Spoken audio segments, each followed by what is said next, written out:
슬라이드 한번 볼까요? 여러분들이 너무나 자주 봤던 사진이 한 장 있죠. 네, 1936년 베를린 올림픽 하면 한국인으로서는 절대 잊을 수 없는 그런 한 장면이 있는데 아마 이게 손기정이라는 마라톤 선수가 1위를 차지하는 그 장면일 겁니다. 뭐 단순히 금메달을 땄다고 얘기해서 중요한 건 아니고요. 물론 이 같은 베를린 올림픽 마라톤 대회에 3위를 차지한 남승용이라는 선수도 굉장히 훌륭한 성적으로 세계 3위니까요. 어찌됐건 동메달을 기록했죠. 이 두 명의 선수가 만들어낸 이 드라마가 아직도 한국의 올림픽을 지켜보는 이 대중들의 이 문화를 일정 부분 지배하고 있다는 점에서 굉장히 중요한데요. 1936년의 관점에서 이 손기정과 옆에 나와 있는 이 올림픽 육상 4관왕을 기록한 미국의 흑인 스프린터 제시 오웬스가 중요한 거는 과연 제국주의 그리고 사회적 다윈이즘 이들이 얘기한 우생학 서구 세력은 동양보다 우월하다 또는 백인이 흑인보다 우월하다 이런 것들은 과연 맞는 것인가라는 의문점을 제기하게 해준 왜냐하면 육상 경기가 당시만 해도 지금도 그렇지만 인기가 굉장히 많았고요. 주경기장의 이 규모가 엄청나게 큽니다. 이 베를린에 있는 올림피아 슈타디온 자체가요. 그래서 손기정의 경기를 지켜본 사람들도 굉장히 많고요. 제시 오웬스의 경기를 지켜본 사람들도 물론 굉장히 많았습니다. 그리고 무엇보다도 지금 오른편에 괴벨스의 모습도 보이고 히틀러의 모습도 보이는데 이런 모든 경기를 대부분 녹화를 했어요. 그래서 이 녹화 영상을 가지고 다큐멘터리를 레니 리펜슈탈이라는 사람이 만들었는데요. 그 영상에서 주인공 중에 한 명이 제시 오웬스고요. 또 다른 핵심 주인공이 사실 손기정입니다.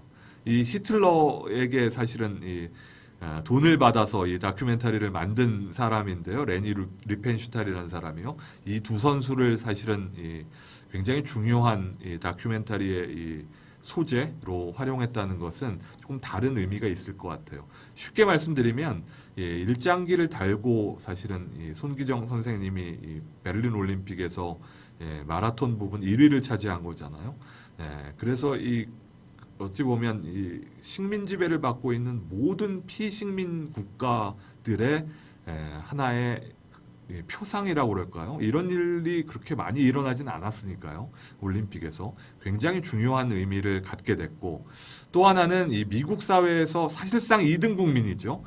차별을 받고 있던 이 흑인 육상 선수 제시 오웬스라는 사람이 이 대회 최고의 스타로 부각되면서 인종차별이라는 문제하고 제국주의라는 문제를 올림픽을 통해서 사람들이 모든 대중들이 다 인식하지는 못했다고 하더라도 그래도 최초로 인식하게 되는 아주 중요한 계기가 됩니다.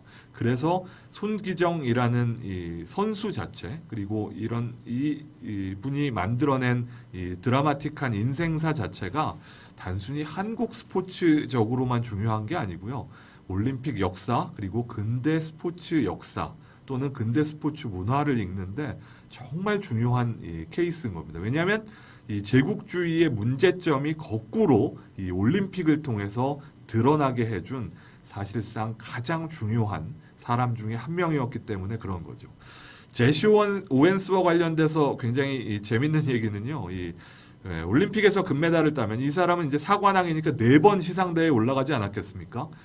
근데 올림픽 금메달을 딸 때는 나는 미국 시민이었지만 시상대에 내려오는 순간부터는 나는 미국의 한 흑인에 불과했다라는 표현을 나중에 평전 인터뷰를 통해서 남겼어요. 굉장히 씁쓸한 얘기죠. 어찌 보면.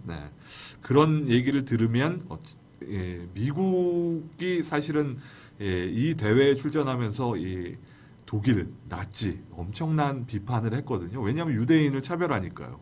근데 독일에서는 비슷한 얘기를 했습니다. 우리와 특별히 다른 건 없는 것 같은데 너무 오버하시는 것 같다라는 사실은 표현까지 썼는데 그 얘기가 일정 부분 맞았던 거죠.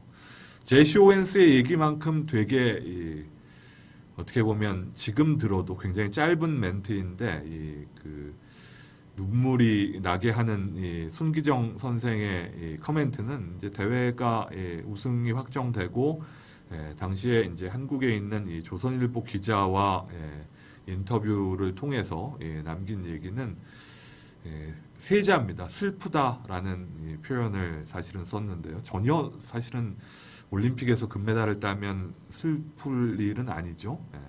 기쁜 일이고 영광스러운 장면임에도 불구하고 피식민 지배를 받고 있던 상황이었기 때문에 슬프다라는 얘기를 할 수밖에 없었던 것 같습니다. 네.